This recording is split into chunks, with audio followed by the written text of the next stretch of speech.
The story of Alpheus and Arethusa.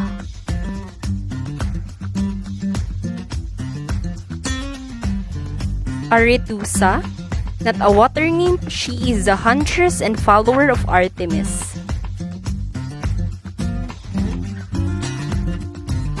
One time, after a day of hunting, she came across a crystal clear river shaded with silvery willows and decided to swim.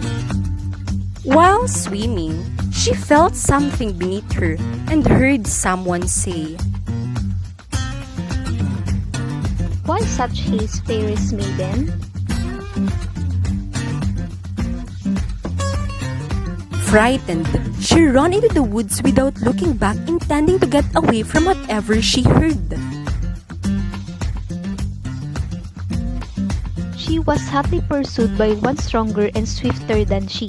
He was the god of the river named Alpheus. Alpheus pursued her, but she wasn't interested. It was a long race, but Alpheus still followed her. Arethusa realized that Alpheus could run for longer than her, so she decided to call Artemis for help. To help Arethusa, Artemis changed her into a spring of water and created a tunnel leading to Syracuse. Arethusa went in the tunnel, but Alpheus followed.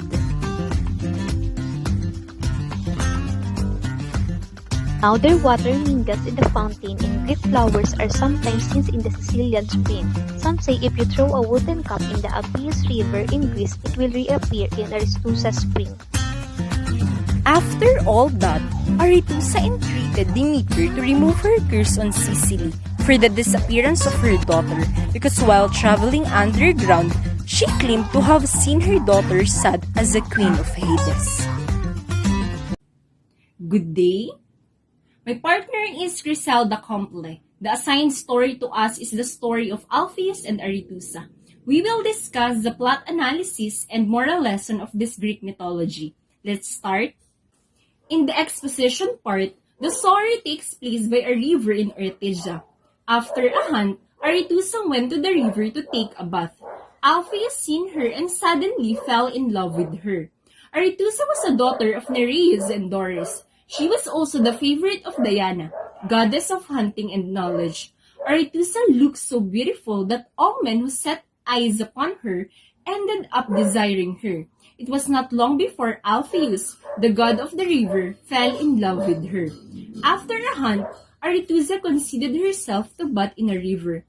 After a short time, however, the waters began to sit in a strangely restless manner. This was the work of Alpheus, who was madly in love with her and decided to become a river so he may find some consolation by wetting the limbs of Arethusa and enjoying this way of her body. But in the rising action, Alpheus scared her away and chased Arethusa because he is madly in love with her.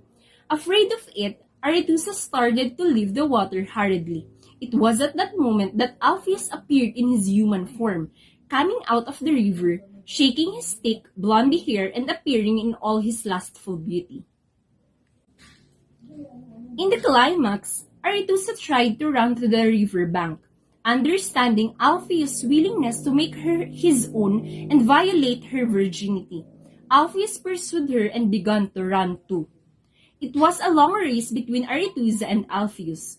Later on, Arethusa began to get tired of running, and in a desperate plea, she called Artemis for help. Falling action. Artemis welcomed the call of Arethusa and allowed her to hide from Alpheus' view in a dense fog. She then turned her into a freshwater spring far, far away from Greece. Resolution. Alpheus, desperate but not repentant, asked for help to none other than Zeus, the great almighty Zeus, sensitive to loving relationships. Zeus allowed him to become a river and to be closer to his beloved. So Alpheus had to build a culvert connecting the Peloponnese to the south of Italy and following along the whole Ionian coast, he emerged in the great harbor of Syracuse, right next to his beloved Arethusa. The last part is moral lesson. Sometimes the best isn't enough. The strong get what they want. Be careful what you wish for. Think before you act. And life isn't fair. The love lesson. Impatient love leads to disaster. Alpheus didn't take his time to show Arethusa his love. The result of this, the girl he loved ran away and turned into a spring of water. Second, love grows together over time. Stage 1, Alpheus turned from a river into a human to run after Arethusa.